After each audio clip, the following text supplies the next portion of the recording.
हाँ, नमस्कार दोस्तों। विद्याधन क्लासेस में आपका स्वागत है। तो आज हम फिर लेकर आए हैं जीके के आपके एक वन लाइनर क्वेश्चन।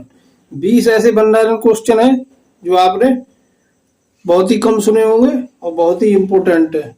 तो ऐसे अब क्वेश्चन तराश के लेके आए हैं। आप पूरा वीडियो देखें तब आपको समझ में आएगा कितने इम्पोर्टेंट क्वेश्चन है। तो शुरुआत करते हैं पहले क्वेश्चन से।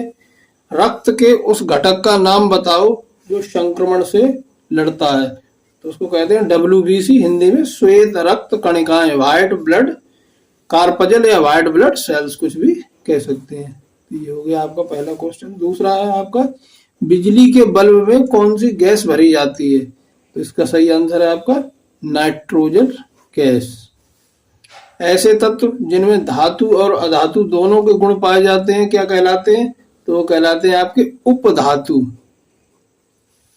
अगला क्वेश्चन है आपका चौथा, वेंचुरी मीटर से क्या ज्ञात करते हैं। वेंचुरी मीटर से जल के प्रवाह की गति यानी वाटर फ्लो पता करते हैं, कितनी स्पीड से बह रहा है। हाँ, अगला प्रश्न है, किस धातु का गलनांक सबसे अधिक होता है। तो इसका आंसर है आपका टंगस्टन। टंगस्टन का प्रयोग जो है बल्ब वगैरह बनाने में भी किया जाता है। किस ग्रह को लाल ग्रह के नाम से जाना जाता है। तो इसका सही आंसर है मंगल ग्रह, याद रखेंगे। पृथ्वी के वायुमंडल में सबसे अधिक मात्रा में पाए जाने वाला तत्व कौन सा है। तो वो है आपका नाइट्रोजन। अगला प्रश्न है, पृथ्वी पर सबसे अधिक मात्रा में पाया जाने वाला तत्व कौन सा है। तो वो है आपका एल्यूमिनियम। एल्यूमिनियम पृथ्वी पर सबसे अधिक पाया जाने वाला तत्व है।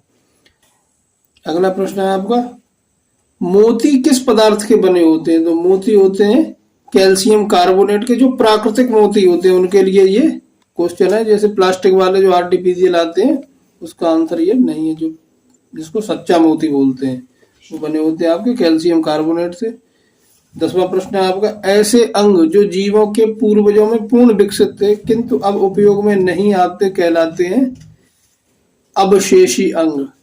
जो अब प्रयोग में नहीं आते हैं तो क्या कहते हैं अवशेषी अंग। जिनके चिन्ह मात्र हमारे शरीर में रह गए हैं वो कहलाते हैं अवशेषी अंग।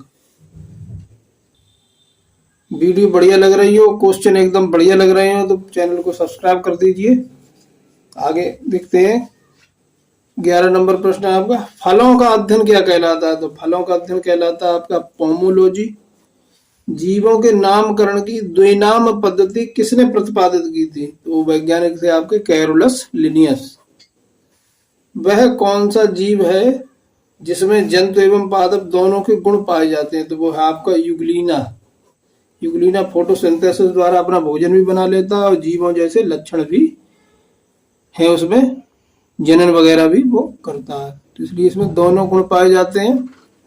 अगला प्रश्न आपका, इंसुलिन हार्मोन की खोज किसने की थी। तो वो की थी आपकी वेंटिंग ने। वेंटिंग नाम एक वैज्ञानिक थे। अगला प्रश्न है आपका, शरीर का कौन सा अंग पित्त नामक तरल पदार्थ का उत्पादन करता है। तो आपका यकृत यानी लीवर करता है। किस रोग के में मनुष्य के रक्त का थक्का नहीं बनता। तो एक रोग होता है हीमोफीलिया, जिसमें मनुष्य की चोट लगने के बाद उसका खून बहता रहता है, जमता नहीं है खून का थक्का। ये एक वंशानुगत रोग है।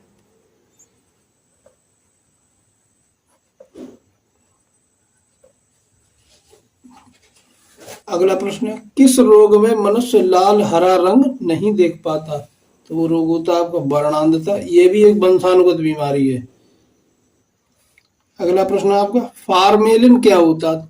तो फार्मेलिन होता है फॉर्मेल्डिहाइड का 40% का घोल। फार्मेलिन एक विलयन होता है जिसमें जीव विज्ञान की जो लैब होती है उसमें जो रखे होते हैं जीव जंतु जो सड़े नहीं, तो फार्मेलिन सॉल्यूशन में वो रखे होते हैं। तो फार्मेलिन सॉल्यूशन उसको बोलते हैं। ये फार्मेलिन फॉर्मेल्डिहाइड का 40% का घोल होता है। अगला प्रश्न है आपका, पेनिसिलिन क्या होता है। तो पेनिसिलिन एक प्रतिजैविक यानी कि एंटीबायोटिक दवा है। अगला प्रश्न है आपका 20वां, लिटमस पेपर जो अम्ल क्षार सूचक होते हैं कहाँ से प्राप्त होते हैं यानी किससे बनते हैं। तो वो बनते हैं आपके लाइकेन। लाइकेन होता है शैवाल और कवक का दोनों का सहजीविता का जो होता है बनता है, उसको कहते हैं लाइकेन। कवक और शैवाल की सहजीविता से जो पौधा बनता है उसको कहते हैं लाइकेन। तो उसी से ये लिटमस पेपर प्राप्त होता है। तो 20 क्वेश्चन आपके ये कंप्लीट हो गए। वीडियो बढ़िया लगी हो तो आप चैनल सब्सक्राइब करें, लाइक करें, शेयर करें। धन्यवाद।